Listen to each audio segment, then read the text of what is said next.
यहां हव्वा कह रही है कि मैंने यहोवा की सहायता से एक पुत्र पाया है, कैन। उसे पता था ये पहलौठा है, अब परमेश्वर की आशीष इस पर होगी।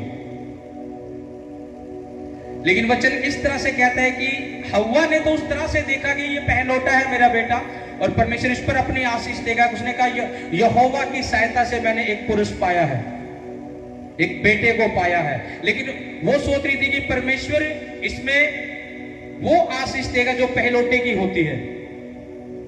लेकिन वचन इस तरह से कहता है वो आशीष किस पर थी? हाबिल पर, जो छोटा था, आदम का जो दूसरा बेटा था, छोटा। क्योंकि कैन के ऊपर वो पहलौठे की ब्लेसिंग। आवाज समझ आ रही? आवाज मेरी समझ आ रही है सबको? जो आदम का बेटा था कैन, जो पहलौठा था, उस पर आशीष नहीं, किस पर आई? हाबिल के ऊपर आई। हाबिल के ऊपर क्यों आई? क्योंकि हाबिल जो पाप से दूर था और कैन जो पाप में था। आज भी जो पहलौठा पाप में पड़ा हुआ है, परमेश्वर की योजना से भटक रहा है। हाबिल पाप में था, लेकिन परमेश्वर की ब्लेसिंग कैन के पास नहीं थी, हाबिल के पास थी। क्योंकि हाबिल पवित्रताई में होकर परमेश्वर के भय में था। हव्वा बड़ी खुश हुई कि मैंने बेटे को पाया यहोवा की सहायता से, अब पहलौठे की आशीष इस पर होगी। क्योंकि कैन का मन जो था वो परमेश्वर की बातों में नहीं था। अगर आप पाप में हो, अगर आप बुराई में हो, तो आप पहलौठे के पार्ट को मिस कर रहे हो आज भी, जो आशीष प्रभु देना चाहता आपको। कोई भी पाप, कोई भी बुराई, कोई भी गुनाह तुम्हारे जीवन में है तो, और पहलौठे की आशीष पता क्या होती थी? मैं आपको बता दूं उसकी आशीष क्या होती थी। जब एक घर में 2 बच्चे, 4 बच्चे, जितने भी होते थे, जो बड़ा बेटा होता था उसको दुगना देते थे, सबसे ज्यादा। अगर मान लो 4 हिस्से हैं, 2 में से ये लगा लो कि जो डबल होगा वो बड़े पर जाएगा, जो एक पार्ट बच जाएगा, 2 भाग बड़े पर रहेगा, 1 भाग छोटे पर जाएगा। दुगनी आशीष होती थी, ये पहलौठे की ब्लेसिंग थी। आज तुम किस ब्लेसिंग को अपनी लाइफ से चूक रहे हो कि तुम पहलौठे हो सकता है। मैंने आपको बताया कि परमेश्वर जन्म से नहीं देखता आप पहलौठे हो। पहलौठा रिप्रेजेंट करता है अधिकार को, पावर को, अथॉरिटी को। एक पहलौठा वो है, आप अपने परिवार के पहलौठे हो सकते हो।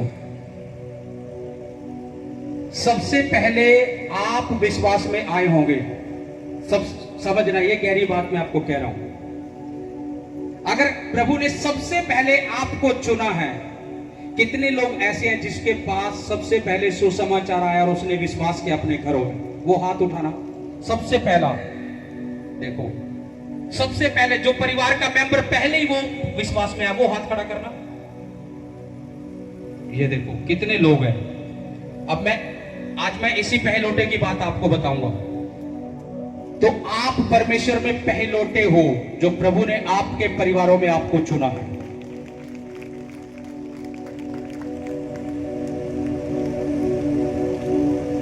जो लोग पहले नहीं आए, हो सकता है आपके मम्मी, डैडी, भाई, बहन, चाचा, फूफा, बुआ, वो हो सकते हैं जो तुमसे पहले आए हैं, जिनके द्वारा तुम आए हो पहलौठे।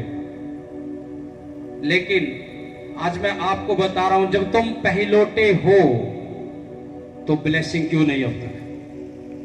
इस बात को सोचना। पहलौठे की जो ब्लेसिंग है, वो पहलौठा जो होगा, एक घर में, अगर मान लो, गहराई से समझना इस वचन को, मैं आपको डीपली लेकर जा रहा हूं। एक घर में मान लो 5 मेंबर है या 10 मेंबर है, 15 मेंबर है, 20 मेंबर है। उनका मुखिया एक होता है, या आपके डैडी हो सकते हैं, पिता हो सकते हैं। अगर वो इस धरती पर नहीं है, वो आपकी माता हो सकती है, जो एक मुखिया है।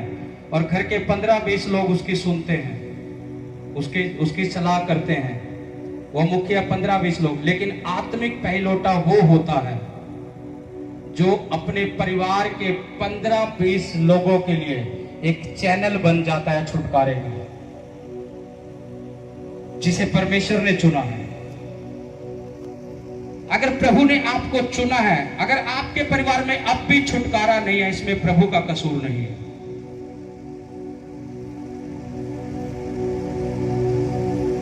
आपको चुना, आप पहलौठे हो। जब मेरे पास परमेश्वर का सुसमाचार आया, मैंने तो विश्वास भी नहीं किया था। और मुझे आज भी याद है, जब मैं सबसे छोटा था, स्कूल में ही जाता था, मेरे पास एक लिटरेचर आया था, मुझे याद है वो। उसमें एक कहानी लिखी हुई थी वचन के द्वारा। वो वचन पर निर्धारित थी कहानी की, यीशु मसीह मुर्दों में से जी उठा। और जब मैं सबसे छोटा था, वो एक लिटरेचर आया था, किसी ने बांटा होगा, वो घूम कर फिर कर मेरे पास आया। उसमें सिर्फ एक वचन से निर्धारित कहानी लिखी हुई थी कि सिर्फ उसका एक ही पेपर आया था। वो लिटरेचर भी फटा हुआ था। उस पर एक सिर्फ जीसस क्राइस्ट छपे हुए थे, उस पर यह लिखा हुआ था, बड़ी बड़ी हेडलाइन, कि यीशु मसीह मुर्दों में से जी उठा है। सिर्फ इतना। मुझे लगा शायद कोई मरकर वैसे जी उठा होगा, मुझे नहीं पता था, क्योंकि छोटा बच्चा था, उतनी समझ नहीं थी। लेकिन उसी टाइम से परमेश्वर का वचन मेरे पास आ चुका था, जब मैं आज समझ रहा हूं इन बातों को। उसी टाइम से परमेश्वर ने आवाज दे दी थी। पहलौठा जो होता है वो अपने परिवार के छुटकारे का भी कारण बनता है। परमेश्वर इस्तेमाल करता है अपने परिवार के छुटकारे के लिए, उसको चैनल बना देता है।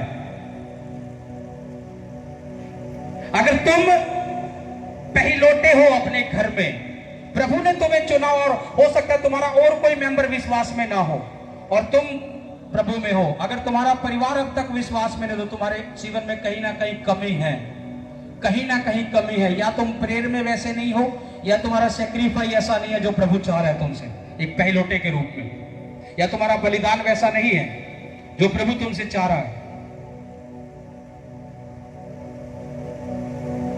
पहलौठे हो, तुम्हारा परिवार बच जाना चाहिए। अब तक लोगों के घरों में आज भी वो चीजें हो रही हैं, और सालों से मसीह में है, परिवार फिर भी उद्धार में है। बोलते हैं नीचे हम प्रेयर कर रहे हैं, ऊपर सब कुछ चल रहा है, दिक्कत आ रही है जी, प्रार्थना करो। तुम पहलौठे होकर अपने परिवार के अब तक छुटकारे का कारण नहीं बन सके, इसमें प्रभु का कसूर नहीं है। अगर तुम प्रेयर करने वाले हो, तुम बलिदान देने वाले हो परमेश्वर के लिए, तो तुम्हारा परिवार बचा होता अब तक। पहलौठा चैनल बनता है अपने परिवार के लिए छुटकारे का, बरकतों का, परिवार में बरकतों का, ब्लेसिंग का कारण बनता है। अगर पहलौठे आप, परमेश्वर ने चुन लिया आपको पहलौठे के रूप में, तो तुम्हें यह चीज याद रखनी है कि अगर मैं पहलौठा हूं तो मुझे काम करना उस पर, मुझे काम करना उस पर, अब ताकि मैं उस ब्लेसिंग को पाऊं जो खुदा ने मेरे लिए रखी हुई है। फिर तुम्हारे परिवार भी छुटकारा पाते हैं, तुम्हारे परिवारों में भी परमेश्वर काम करता है, जब तुम पहलौठे की तरह अपना जीवन जीना शुरू करते हैं। अगर पहलौठा ही पाप में पड़ा हुआ है, तो ब्लेसिंग किसी और पर जाएगी। कैन पाप में था पहलौठा होने के कारण, लेकिन हाबिल पर ब्लेसिंग आई। प्रभु अपनी योजना पूरी करता है। तुम आत्मिक पहलौठे हो अपने घर में। अगर तुम प्रार्थना करने वाले हो सबसे ज्यादा, और हो सकता है तुम्हारा सारा परिवार विश्वास में हो, और तुम उसमें से गिने चुने एक जन तुम ऐसे हो जो सबसे ज्यादा प्रार्थना करने वाले, तो तुम ही पहलौठे हो अपने परिवार में, क्योंकि तुम फाइट कर रहे हो। परमेश्वर तुम्हें देख रहा है। दाऊद का जब चुनाव हुआ, कौन था घर में? वो सबसे छोटा, और पूरा परिवार परमेश्वर में था। दाऊद का पूरा परिवार, कौन बना चैनल दाऊद के परिवार का? दाऊद सबसे छोटा। सैमुअल को बोला परमेश्वर ने, जा दाऊद के पिता का नाम लेकर बोला कि उसके बेटे को एक कर, अभिषेक कर। उसके सारे बेटे आगे आए, बड़े, सब बड़े से छोटा, फिर उससे छोटा, फिर उससे छोटा। एक जो रिजेक्ट पर्सन था जिसका नाम दाऊद था, वो जंगलों में भेड़ बकरियां चरा रहा था, सब उसे भूल कर बैठे थे। सैमुअल ने क्या, और बेटे कहां है तेरा? फिर उसे याद आया कि छोटा है एक, वो रह गया। सैमुअल ने बोला उसे बुलाओ, और उसे बुलाया। वो अभिषेक का तेल उसके ऊपर डाला, और वो चैनल बन गया अपने परिवार के लिए। अपनी कौम के लिए चैनल बन गया। वो गोलियत अगर ना मारती इजरायली कौम तो उन्हें कर भी ज्यादा देना पड़ता और वो दबाव के नीचे आ जाती, लेकिन दाऊद पहिलोटा बनकर चैनल बना अपनी कौम के छुटकारे का भी। उसने देखा कि ये बंदा मेरे परमेश्वर को ललकार रहा है। वो खुद छोटा था, कह रहा इसकी मजाल क्या है कि ये मेरे परमेश्वर को ललकार रहा है, मेरे परमेश्वर के लोगों को ललकार रहा है, इसकी मजाल क्या है। उसने कहा मैं लड़ूंगा इसके साथ, मैं फाइट करूंगा इसके साथ। यही गुण देखकर परमेश्वर ने उसे पहिलोटा होने का अधिकार दिया था। जब गोलियत को मारने के लिए आया, उसने कहा था, कह रहा मैंने शेर और भालू को मारा है। शेर और भालू को मारना एक कहानी जैसा लगेगा, लोग कहेंगे कि नहीं मार सकते, लेकिन जो बाइबल में लिखा वो सच है, उसने मारा है। भालू और शेर का एक पंजा लग जाए, नाक की हड्डी कहां गई पता नहीं लगेगा। और वो कहता है कि जो मेरी भेड़ों के बच्चों को ले जाता था, मैं उनके मुंह से छीन कर लेकर आता था। दाऊद कहता है ये सब चीजें उसके पास तब आई जब वो पहिलौठा होने का अधिकार, जब उसका अभिषेक शमूएल ने किया, वो अथॉरिटी उसके पास स्वर्ग से रिलीज हो गई। और उसने जब गोलियत को देखा कि मेरे लोगों को ललकार रहा है, ये परमेश्वर का मजाल, क्या मजाल है इसकी, ये ललकारे, और उसने बोला कि मैं लड़ूंगा इसके साथ। अपनी कौम के छुटकारे का कारण बना वो पहिलौठा। और तुम कहते हो मेरा परिवार नहीं छुटकारा पा रहा है। अगर तुम्हारी प्रार्थना नहीं है, अगर तुम्हारा जीवन प्रार्थना वाला नहीं है, अगर तुम परमेश्वर में अभी उस तरह से नहीं चल रहे हो जैसा वचन कहता है, तो तुम अपने पहलौटे की आशीष से अभी दूर हो। परमेश्वर तुम्हें देना तो चाहता था लेकिन दे नहीं पाया। क्यों? क्योंकि तुम पाप में थे, तुम्हारे अंदर अभी वो चीजें नहीं थी। परमेश्वर ने ग्रेस देखी दाऊद के जीवन में, उसे पहलौटे का अधिकार दिया, अथॉरिटी दी। तुम अपने परिवार को छुड़ा सकते हो अगर तुम परमेश्वर में, तुम छुटकारा अपने परिवार को दिला सकते हो, क्योंकि प्रभु ने तुम्हें चुना है।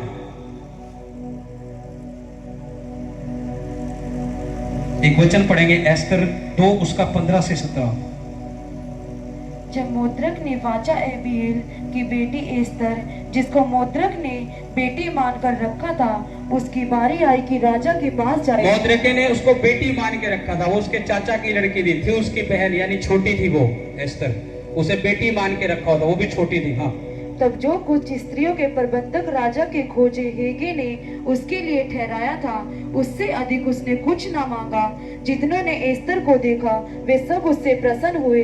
यो एस्तर राजभवन में राजा शेरेश के पास उनके राज्य के 7वें वर्ष के तेबेत नामक 10वें महीने में पहुंचाई गई। राजा ने एस्तर को और सब स्त्रियों से अधिक प्यार किया और अन्य सब कुंवारियों से अधिक उसके अनुग्रह और कृपा की दृष्टि उस पर हुई। राजा की अनुग्रह कृपा की दृष्टि एस्तर पर थी। छोटी थी वो, यहूदी कौम से, परमेश्वर के लोगों में से थी। और परमेश्वर ने कहां उसे बिठाया? एक रानी की कुर्सी पर। और वो यहूदी कौम जिनके साथ लोग रिश्ता नहीं रखना चाहते थे। मोद्रेके ने एस्तर की जाति बताई नहीं थी राजा को, जब वो रानी होने के लिए उसका चुनाव हो चुका था। मोद्रेके ने बताया नहीं था कि उसको मना किया था एस्तर को कि तू अपनी जाति मत बताना राजा को कि तू यहूदी है। और वचन में लिखा है कि वो रानी की कुर्सी पर बैठी और उस राजा के अनुग्रह की और कृपा की दृष्टि एस्तर पर थी। क्यों थी? क्योंकि परमेश्वर ने उसे पहिलौटे के रूप में चुना था। और यही एस्तर थी जब एक हमान नामक व्यक्ति ने पूरी यहूदी कौम को मारने के लिए राजा से उसकी अंगूठी लेकर उस पर मोहर लगवा दी और पूरे प्रांतों में उसे बांट दिया कि जहां यहूदी कौम है उनको नाश करना है, पूरी तरह से खत्म करना। जब ये चीजें चली गई तो मोद्रेके ने एस्तर को बुलाया, एस्तर को बोला कि आज यहूदी कौम पर ये दुख आन पड़ा है कि तू राजा से बात कर कि यहूदी कौम नाश ना हो। एस्तर ने बोला मैं राजा के पास बुलाई नहीं गई 30 दिनों से। अगर राजा के पास कोई बिना बुलाए जाता तो उसे मृत्यु दंड दे सकते हैं। मोद्रेके ने कहा अगर तू आज ये काम नहीं करेगी तो परमेश्वर तो अपने लोगों को छुड़ा लेगा, लेकिन तू इस बात को याद रखना कि हो सकता है परमेश्वर ने तुझे इसी दिन के लिए इस रानी की कुर्सी पर बिठाया हो। उसे याद आया और उसने क्या बोला? उसने 3 दिन 3 दिन रात ना तो कुछ खाया ना कुछ पिया, और अपने लोगों में भी ये प्रचार करवाया मोद्रोके के हाथ की मेरे लिए उपवास प्रार्थना करो, और मैं भी अपनी सहेलियों के साथ उपवास प्रार्थना करूंगी। उसके बाद मैं नियम के विरुद्ध जाऊंगी, अगर मर भी गई तो कोई गम नहीं। लेकिन जैसे ही वो 3 दिन रात के उपवास के पास राजा के पास गई, राजा उससे खुश हुआ। राजा ने अपना राजदंड बढ़ाया उसके आगे, और उसने फिर वो सारी बातें बताई, और पूरी यहूदी कौम को बचाने वाली वो एस्तर बनी जो पहलोटी थी। और तुम कह रहे हो कि छुटकारा नहीं है परिवारों में,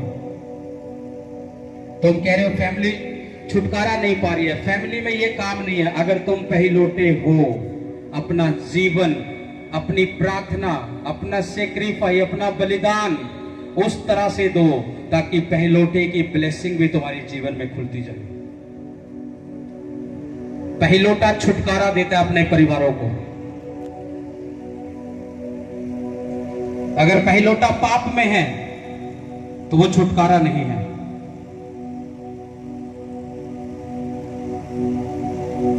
अपने पड़ोसी को बोल के तू पहलोटा है तो काम कर अपने इस पहलोटे पर। अपने पड़ोसी बोलोगे तुझे पता है पहलोटे की आशीष क्या है? परमेश्वर दुगना देता है पहलोटे को। और लोगों के पास यहाँ जितने पहलोटे हैं, मुझे लगता है सिंगल भी नहीं है कुछ लोगों के पास। कहाँ है? वचन की समझ नहीं। पहलोटा अगर पाप में है, कैन के पास कुछ नहीं था, पहलोटा था, कुछ नहीं था। हाबिल के पास सब कुछ था। हाबिल मर गया, परमेश्वर आया, कैन को बोल रहा तेरा भाई हाबिल कहाँ है? उसका लहू मुझे पुकार रहा है, उसका खून मुझे पुकार रहा है।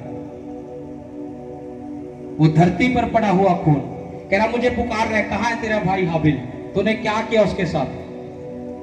उसका ब्लड मुझे पुकार रहा है। उसके ब्लड की पुकार को भी परमेश्वर ने सुना। वो पहलोटा था। और तुम कह दो हमारी प्रार्थना नहीं सुने जा रही। परमेश्वर ने हाबिल के ब्लड की आवाज को भी सुना, जो इस दुनिया से चला गया था। उसके ब्लड की आवाज को भी सुनकर कह रहा है कहाँ है तेरा भाई? वो मुझे पुकार रहा है। और लोगों को लगता है मेरी प्रार्थना नहीं सुनी जा रही, लोगों को लगता है मेरी प्रार्थना का उत्तर क्यों नहीं आ रहा। परमेश्वर हाबिल के ब्लड को कह रहा है, पुकार रहा है, आवाज दे रहा है मुझे। कहाँ है वो उस ब्लड की आवाज सुन रहा है। और लोग यहां जीवित बैठे हैं, उनकी वो बोलते हैं मेरी प्रार्थना नहीं सुनी जा रही। सोचो, हाबिल का ब्लड दोहाई दे रहा था परमेश्वर के लिए। परमेश्वर ने सुना उसकी दोहाई को। हाबिल ऐसा था, परमेश्वर के भय में चलता था। कैन ऐसा था जो परमेश्वर के वचनों पर नहीं चलता था। आप पहलोटे हो, आप अपने घर के छुटकारे का कारण बन सकते हो अगर तुम पाप से दूर होकर अपना जीवन परमेश्वर में सही से चलाओ। तो तुम एक ऐसा चैनल बन जाओगे, अपने परिवारों को भी, अपने रिश्तेदारों को भी बचाने वाले बनोगे। परमेश्वर इस तरह से इस्तेमाल करेगा तुम्हें।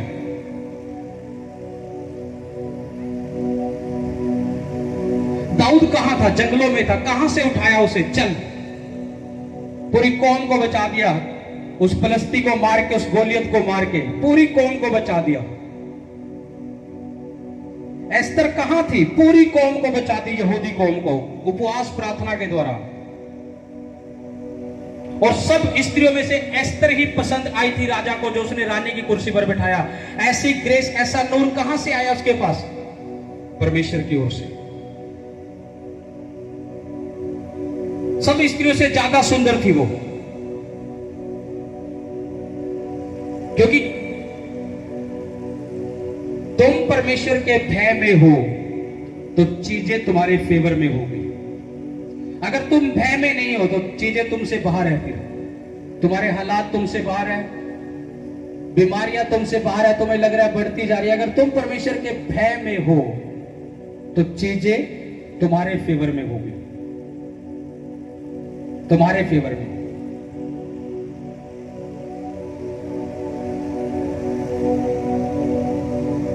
मैं आपको बता रहा था मुझे बड़ी खुशी हुई जब परमेश्वर ने मुझे ये बात याद दिलाई कि जब मैं अपने आत्मिक पिता के चर्च में गया कि तेरा नाम उसमें था, लाखों लोगों की कलीसिया में से, और गिने चुने 4-5 हजार लोग थे वहां, गिने चुने। उसमें से भी कोई 2 मेरे साथ जा रहे हैं, 2 किसी और के साथ, वो ऐसे होंगे। वो सोचो लाखों लोगों में से जब मुझे खुदा ने ये बात बोली, मैं हैरान हुआ कि परमेश्वर ये कितनी बड़ी दया है मुझ पापी पर तेरी। मैं इस काबिल नहीं था कि लाखों में से तूने चुना है मुझे। मैंने कभी शो नहीं किया कि मैंने ये किया वो किया। हाँ, ये जरूर है, मैंने कभी किसी टीम को भी वहां नहीं बोला है ये चीज मैंने बोया है। मैंने बोया, गुप्त में काम करके आ गया। ये नहीं कि मैंने इतना बोया, मैंने शो कभी नहीं किया, कभी नहीं दिखावा किया। बता दिया कि मैंने ऐसा किया, सिर्फ उसमें जो था वो प्रभु का था।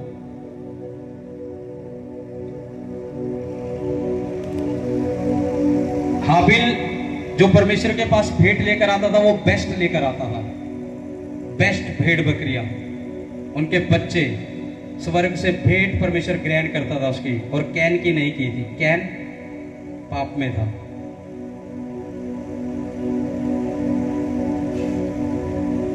अगर तुम्हें पहलोटे की ब्लेसिंग चाहिए तो तुम्हें पहलोटे के काम करने पड़ेंगे।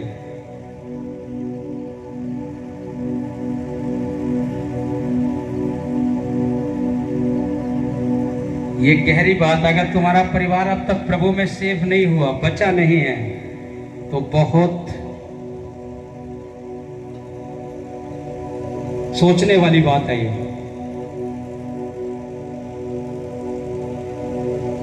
मैं आपको बोलता हूं कि आप पहलोटे हो खुदा के। आओ, मैंने कहा आप पहलोटे हो खुदा के। तुम छुड़ा सकते हो अपने परिवारों को, तुम छुड़ा सकते हो अपने लोगों को, तुम छुटकारे का कारण बन सकते हो अपने लोगों का, तुम छुड़ा सकते हो।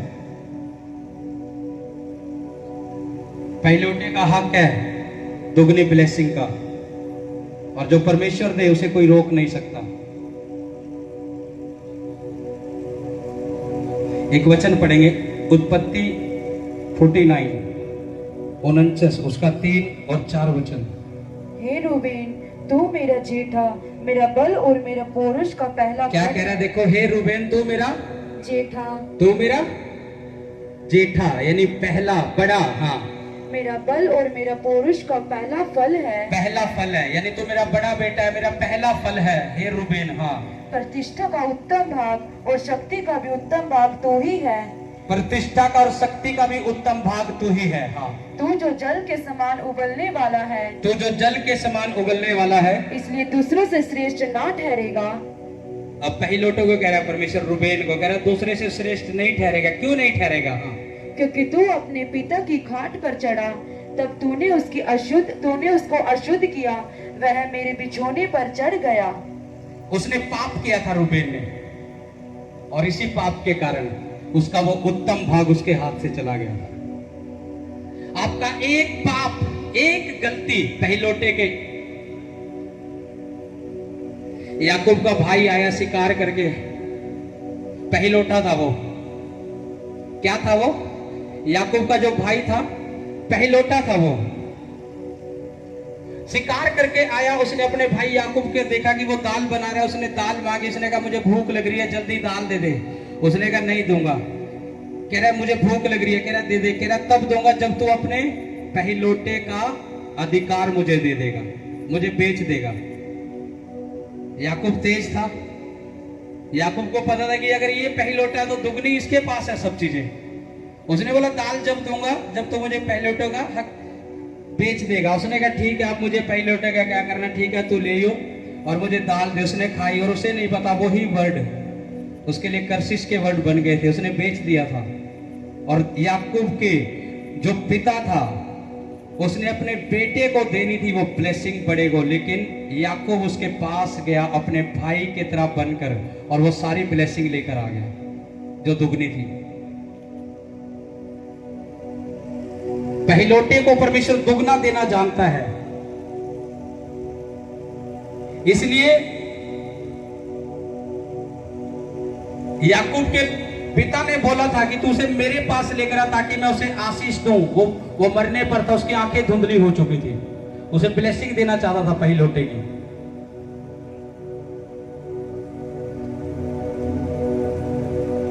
अगर तुम पहिलौटे का मतलब समझ जाओ कि पहिलौटा अगर तुम खुदा में पहले हो या तुम अपने परिवार में प्रार्थना करने वाले हो तो तुम पहिलौटे हो।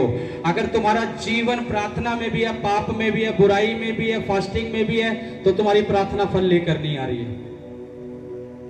तुम्हें पूरी तरह से चलना पड़ेगा परमेश्वर के साथ, सही रिश्ता बनाकर, और फिर देखना वो पहिलौटे वाली ब्लेसिंग तुम्हारे हाथों में होगी। तुम छुटकारे का कारण बनोगे अपने परिवार का। परमेश्वर तुम्हें इस तरह से इस्तेमाल करेगा, तुम्हारे द्वारा तुम्हारे परिवार बचाए जाएंगे, जिस तरह से नूह के द्वारा नूह का परिवार बचाया गया था। वो चैनल था नूह, वो चैनल था नूह अपने परिवार के लिए, वो चैनल था। जल प्रलय आनी थी, परमेश्वर ने कहा जहाज बना और अपने परिवार को बैठा। क्यों? पहिलौठा था, चैनल था वो अपने परिवार के लिए।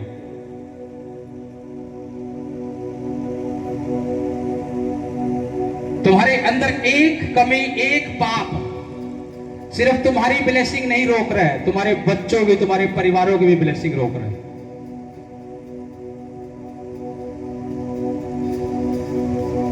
इस सेवकाई की शुरुआत हुई थी, जब शुरुआत हुई बहुत से सेवक लोग लोकल थे जो वो खिलाफ थे। मुझे लगता था आजकल का लड़का है ये तो फलाने के चले, ढिमकाने के चले, ऐसे ऐसे बातें करते थे कि ये क्या करेंगे, इन्हें क्या पता, इन्हें वो पता, इन्हें क्या ये वो, सब सुनते थे और निकल देते थे, कोई नहीं।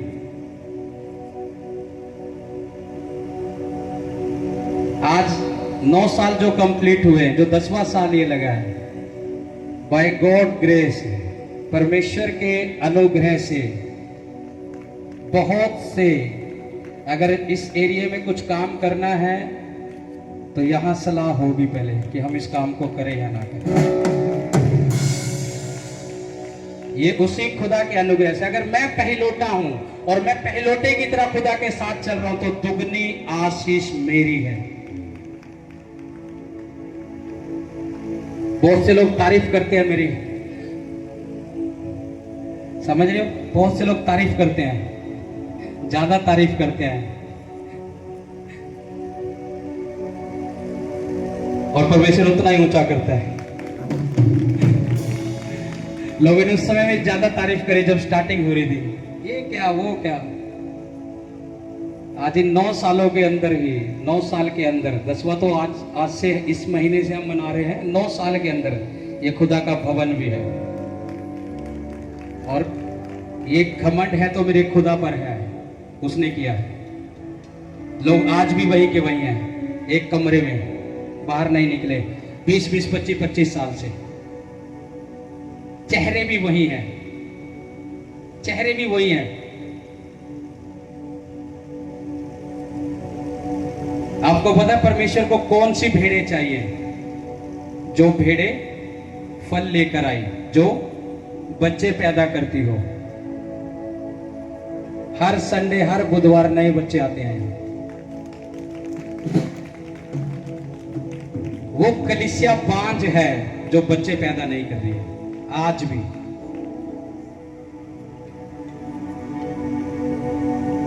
आज भी बांझ है वो कलीसिया जो बच्चे पैदा नहीं कर रही, जो रूहों को नहीं बचा रही, जहां रूह आ ही नहीं रही है।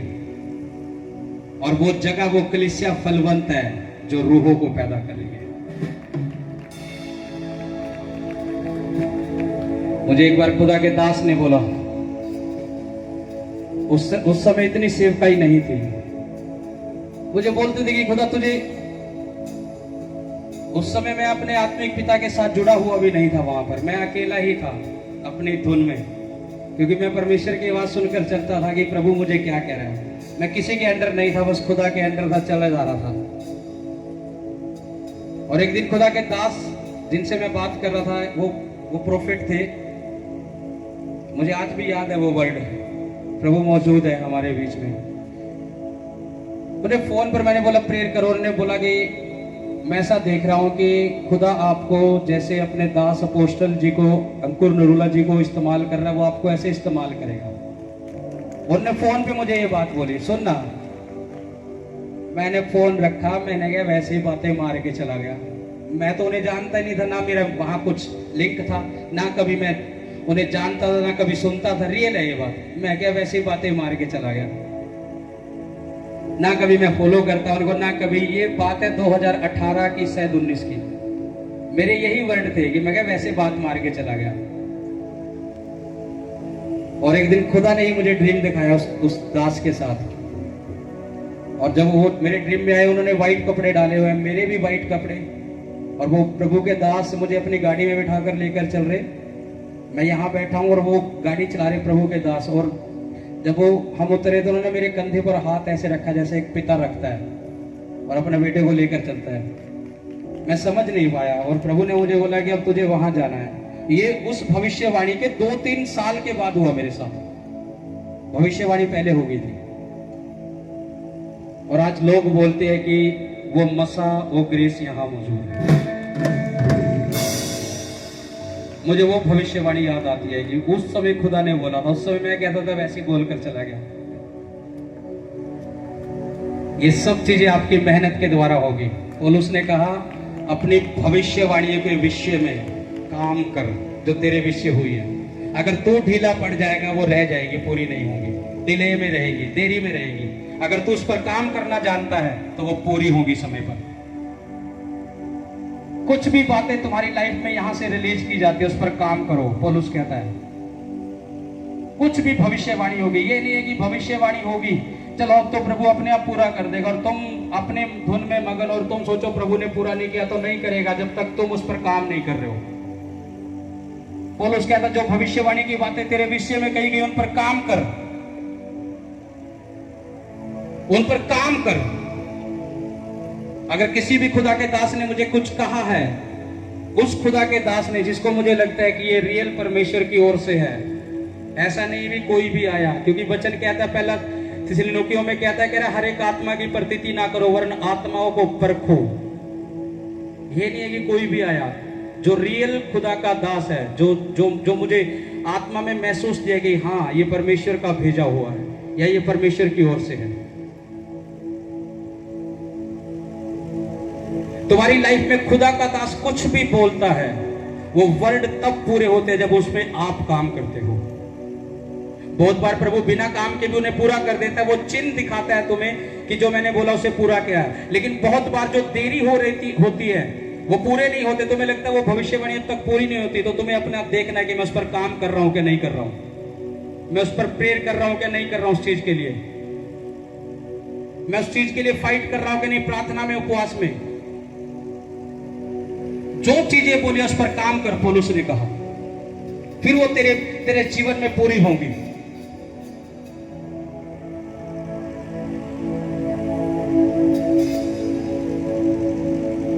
अपने पड़ोसी को बोलो कि ब्लेसिंग तेरी है, अगर तू समझ जाए तो।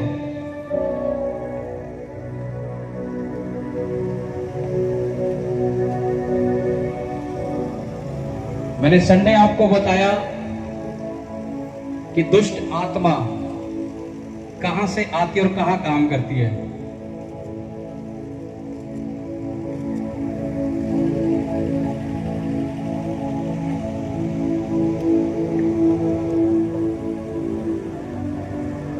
अगर तुम फाइट करोगे, आज मैंने तुम्हें यह बताया कि तुम पहिलौटे हो और पहिलौटा लड़ता है, फाइट करता है, और पहिलौटा दिखाता है पावर को, अथॉरिटी को।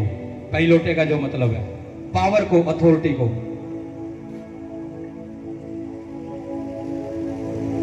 दाऊद छोटा होने के नाते गोलियत से लड़ गया और उसे मार गिराया, एक पत्थर में ढेर कर दिया, पहिलौटा।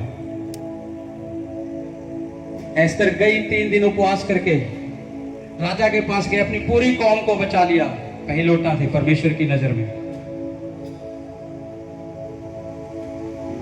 अगर तुम्हारा परिवार आज तक सेफ नहीं है, आज तक बचा नहीं है, अपनी कमियों को दूर करो आज से।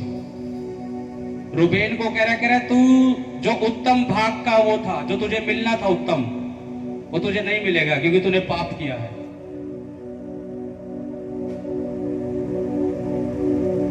तूने अपने पिता के बिछोने को गंदा किया, तूने पाप किया है। कह रहा इसलिए ये भाग तेरे पास से जा रहा है। आज अगर कोई ब्लेसिंग तुम्हारे पास नहीं है और वो तुमसे जा रही है, तो वो पाप उसका एक मेजर कारण हो सकता है कि जो तुम्हारी लाइफ में उस ब्लेसिंग को नहीं ठहरने दे रहा है।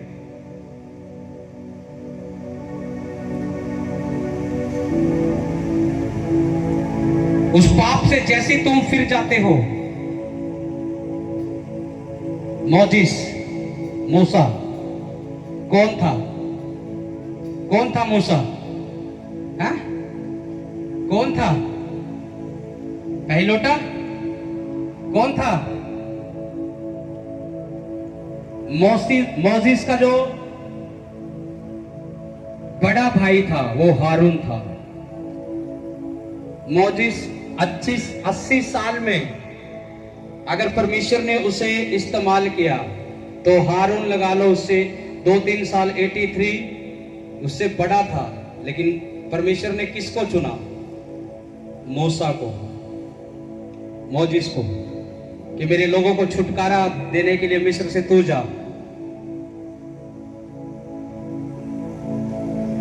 मूसा पता क्या कहता है? अगर परमेश्वर तू मेरे साथ नहीं जाएगा तो मैं नहीं चलूंगा। परमेश्वर ने कहा ठीक है, मैं तेरे साथ हूं। तेरे हाथ में क्या है? लाठी। लाठी क्या? सब बोलो लाठी। मूसा बाइबल में जितने हाई रैंक के जो खुदा के दास थे, हाई लेवल के जो खुदा के दास थे, उनके हाथ में लाठी दर्शाई गई है। लाठी भी किसको दर्शाती है पता है? अथॉरिटी को, अधिकार को। तुमने देखा होगा यहाँ जब किसी अच्छी पोस्ट पर कोई पुलिस वाला हो या आर्मी का हो या पुलिस वाला, उसके हाथ में एक गोल लाठी होती है छोटे साइज की। वो मारने के लिए नहीं होती, वो अथॉरिटी को दर्शाती है, उसके रैंक को दर्शाती है। ये इस रैंक का बंदा है इसलिए से ये मिली हुई है अथॉरिटी को। मूसा के हाथ में लाठी दी, यानी वो एक हाई लेवल का, एक ऐसा रैंक था उसका हाई लेवल का कि खुदा के साथ कनेक्ट था। और वही लाठी किसके पास थी? एलिया के पास। एलिया भी हाई लेवल का था और एलिया से एलीसा पर आई और एलीसा ने वही लाठी गेहजी के हाथ भेजी थी कि उस बच्चे के ऊपर रखना, लेकिन रास्ते में जाना, किसी से बोलना मत। लेकिन उसने आज्ञा तोड़ी, उस अथॉरिटी ने काम नहीं किया क्योंकि वो आज्ञा से बाहर था। वही लाठी है। लाठी दिखाती है अथॉरिटी को। आज हर खुदा का दास है इस दुनिया में, सब सेवा कर रहे हैं, सब परमेश्वर के दास आदर के योग्य है, प्रभु का काम कर रहे हैं। जो जैसा कर रहा है परमेश्वर उसे वैसा फल दे रहा है। जो जैसा खुदा के साथ चल रहा है उसका रैंक वैसा है, जैसा आत्मा में है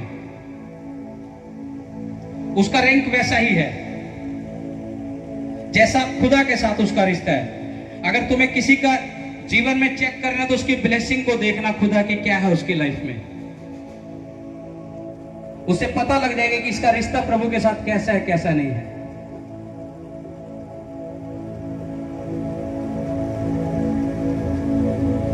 तुम्हें किसी को भी चेक करना है, किसी की भी लाइफ में कुछ भी प्रॉब्लम है तो तुम उससे पहचान जाओगे कि इसका रिश्ता प्रभु के साथ कितना है, इसका संबंध प्रभु के साथ कितना है कितना नहीं, कितना ये प्रभु के साथ बैठने वाला है कितना नहीं बैठने वाला है। उसकी ब्लेसिंग उसके सिर पर बोलती है। आपकी प्रार्थना ही सब कुछ है, खुदा के साथ बैठना ही सब कुछ है। मैं आपको एक सीक्रेट देता हूं आज, इस भेद को याद रखना। कितने लोगों को ये लगता है कि मुझे प्रार्थना करनी नहीं आती।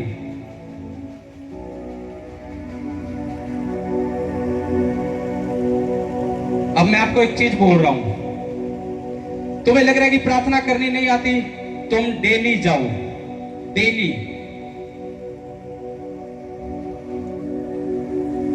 कितने लोग ऐसे हैं जिन्होंने एक अलग से रूम बनाया हुआ है प्रार्थना का? वो हाथ खड़ा करना। कितने परिवार ऐसे हैं जिनके एक अलग रूम है, सिर्फ वो प्रार्थना के लिए ही डेडिकेट है, प्रार्थना ही सिर्फ उस रूम में होती है, वो जरा हाथ उठाना।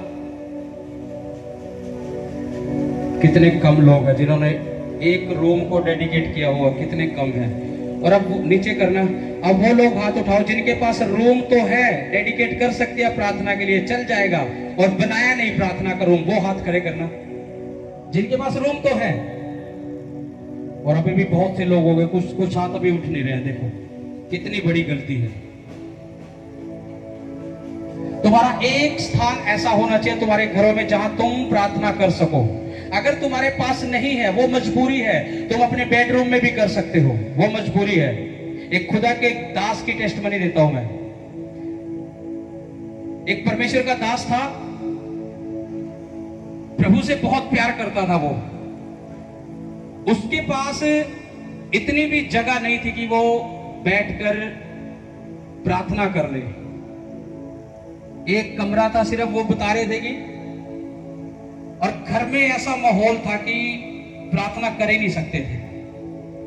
उस खुदा के दास ने, जब मैं उसकी गवाही को सुन रहा, वो कह रहा था, मैं बाथरूम में जाता था, 2-2 घंटे बाथरूम में मैंने प्रार्थना की है।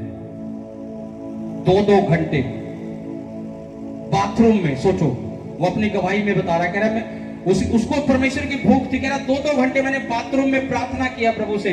और वो अपनी गवाही दे रहा था। आज सबसे बड़ी, बहुत बड़ी चर्च का पास्टर है, उसकी चर्च में ही कई रूम बने हुए हैं। आज इतिहास लिख दिया उसने, जिसके पास रूम प्रार्थना करने के लिए नहीं था, बाथरूम में प्रार्थना करता था, लेकिन प्रभु से रिश्ता बना के रखता था। एक बड़ी चर्च, बड़ी कलीसिया, और चर्च में प्रेयर रूम अलग से। तुम सोच सकते हो खुदा क्या कर सकता है, और तुम बहाना बनाते हो, प्रार्थना के लिए जगह नहीं है, प्रार्थना में बैठ नहीं सकता, मैं बैठ नहीं सकती, मेरा फलाना ये, मेरा ठिमकाना वो। तुमने प्रार्थना की वेदी ही नहीं रखी अपने घर में। तुमने कोई जगह ऐसी डेडिकेट की नहीं जो परमेश्वर के लिए हो, जिस जगह तुम जा सको डेली परमेश्वर के पास।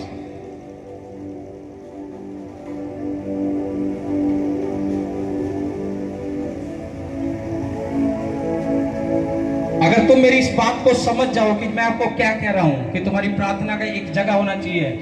अगर रूम अलग नहीं है, बेडरूम में बैठो खुदा के साथ।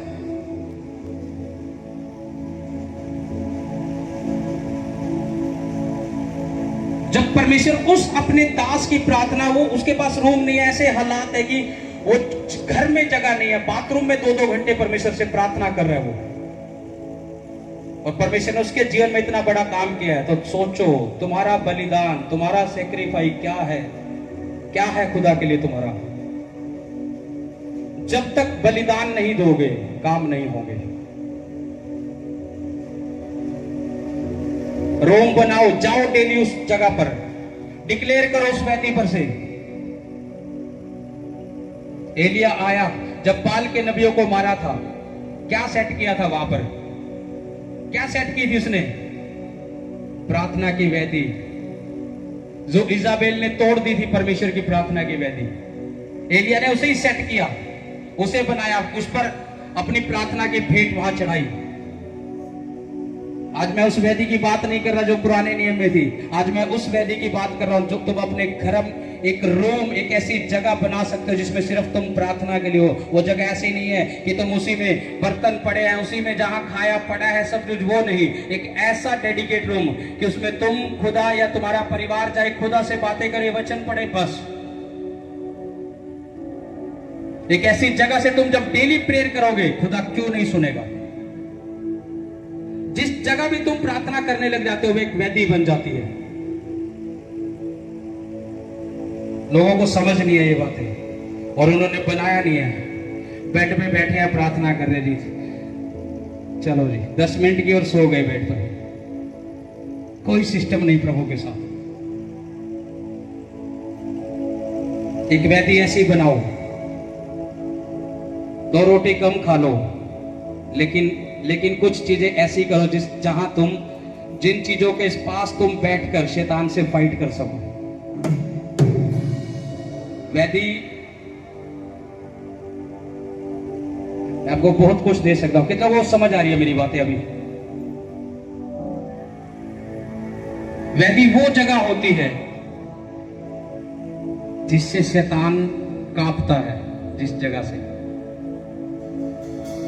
शैतान को पता है कि ये वेदी परमेश्वर की है, इसीलिए इसाबेल ने तोड़ी हुई थी वहां पर परमेश्वर की वेदी जो परमेश्वर की थी। उसे पता था यहां से अगर काम है परमेश्वर सुनेगा। तुम्हारे घरों में प्रार्थना की वेदी नहीं है।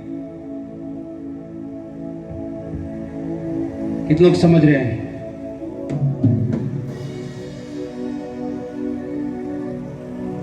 एक बार प्रभु के दास प्रार्थना करके सो गए अपने रूम में।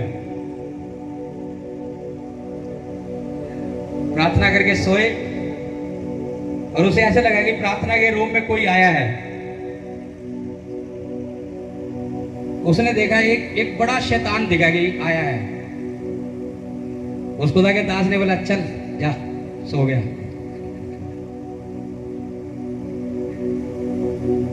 अब सोचो उसका लेवल कहां था। और पड़ोसी ने यहां फलानी चीज रख दी गेट पे जी, ऐसे डर जाएंगे, ऐसे कांप जाएंगे जी, ऐसा हो गया जी, वैसा हो गया जी, शैतान ने ऐसा कर दिया जी। तुम्हारा रैंक ही नहीं है, प्रार्थना ही नहीं है तुम्हारी, तभी तुम डर रहे हो। वो खुदा का दास प्रेयर करके जो देख लिया शैतान आया।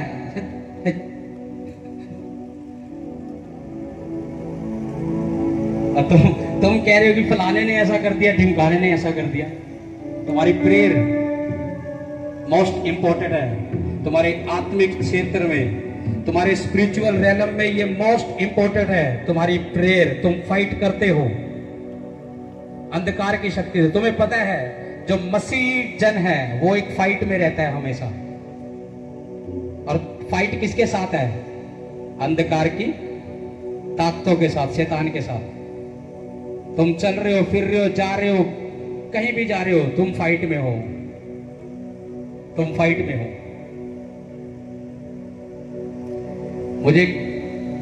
मैं प्रेयर करके जैसे ही सोया तो मुझे एक ड्रीम आया कि क्योंकि जब हम प्रेयर में ज्यादा बढ़ते हैं तो फाइट चलती है शैतान के साथ ज्यादा। लेकिन वचन कहता है संग्राम यहोवा का है, तो जीत तो परमेश्वर अपने लोगों को ही दिलाता है। जब कोई भी जन प्रेयर में बढ़ेगा तो वो शैतान के गढ़ों को डारा होता है, उसकी फाइट चल रही होती है। मैं प्रेयर करके सोया, जैसे मुझे एक ड्रीम आया कि मुझे प्यास लगी, मैंने कोई पानी पी लिया और वो पानी जैसे खराब था, जिसको बोलते हैं कि सड़ा हुआ है। और मैं जैसे सुबह उठा मैं डिस्टर्ब रहा, मेरे पेट में भी प्रॉब्लम रही और मैं डिस्टर्ब रहा उठते ही।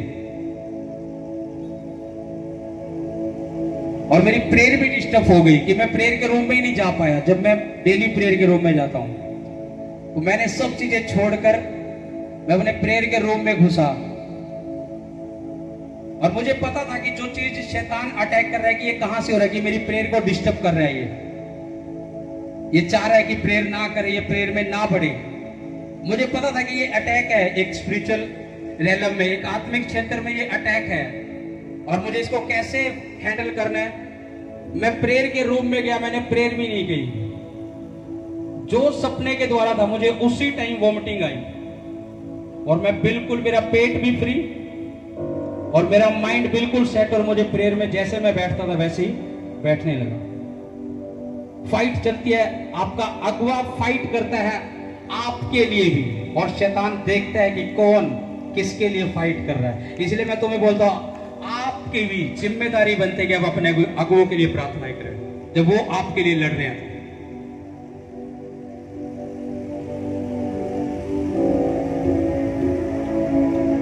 प्रभु के दास एक बार समझा रहे, एक मीटिंग में प्रार्थना की, वहां बहुत से सेवक लोग भी थे। प्रभु के दास ने बोला सेवकों को कि जरूरी नहीं छुटकारा दुष्ट आत्माओं से चाहिए, छुटकारा एक लेवल पर, अगले लेवल पर जाने के लिए भी चाहिए होता है। उन्होंने प्रभु के दास को बोला, जितने वहां मौजूद थे, कह रहे अगर तुम्हें वॉमिटिंग आई तो रोकना मत। तुम ये मत सोचना कि ये दुष्ट आत्मा का अटैक है। ये वो होगा कि तुम जिस लेवल पे स्टक हो गए हो, अटक गए हो, उससे छुटकारा है। वहां बहुत से सेवक लोग वॉमिटिंग करने लग गए। वो पता लगा कि उन्होंने अपनी लाइफ में उस प्रार्थना के बाद देखा जब कि क्या छुटकारा आया है। छुटकारा बहुत तरीके का होता है। दुष्ट आत्माओं से भी एक लेवल पर अटक जाता है कोई सेवक, तो उसे छुटकारे की जरूरत पड़ती है उस लेवल से अगले लेवल पर जाने के लिए। जरूरी नहीं कि वो दुष्ट आत्मा से पीड़ित था तो इसलिए उन सेवकों को वोमिटिंग लग रही थी, नो, उनका छुटकारा इसलिए था कि वो एक लेवल पर स्टक हो गए थे, अटक गए थे। और मेरी यही प्रार्थना रहती है कि परमेश्वर ये पूरा एरिया, पूरी जितना एरिया है खुदा, तेरे नाम को जाने परमेश्वर, और परमेश्वर तेरी महिमा तेरे लोगों के जीवन में हो सिर्फ, और कुछ नहीं।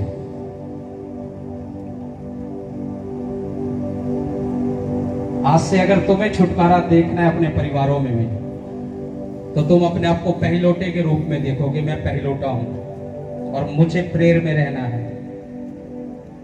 इसलिए हम सुनते हैं ना, बहुत बार लोग बोलते हैं जैसे उपवास रखे अटैक होने शुरू हो गए, प्रॉब्लम ज्यादा बढ़ गई, वो फाइट करते हैं हम शैतान से, इसलिए शैतान भी अटैक करता है फिर, लेकिन वो अटैक हमें गिरा नहीं सकते, हमें लड़ते रहना पड़ता है उन चीजों के लिए, हमें लड़ते रहना पड़ता है। लोग बोलते हैं उपवास में पड़े जैसे ही, फास्टिंग में पड़े जैसी प्रॉब्लम होगी, घर के हालात ऐसे हो गए, घर के नहीं हुए। जिन चीजों का कब्जा है तुम्हारे ऊपर वो तुम पर अटैक कर रही है, लेकिन तुम लड़ते जाओ प्रार्थना उपवास में, वैसे ही जीत तुम्हारे हाथों में होगी, वो तुम्हारे हाथों में होगी। आमीन।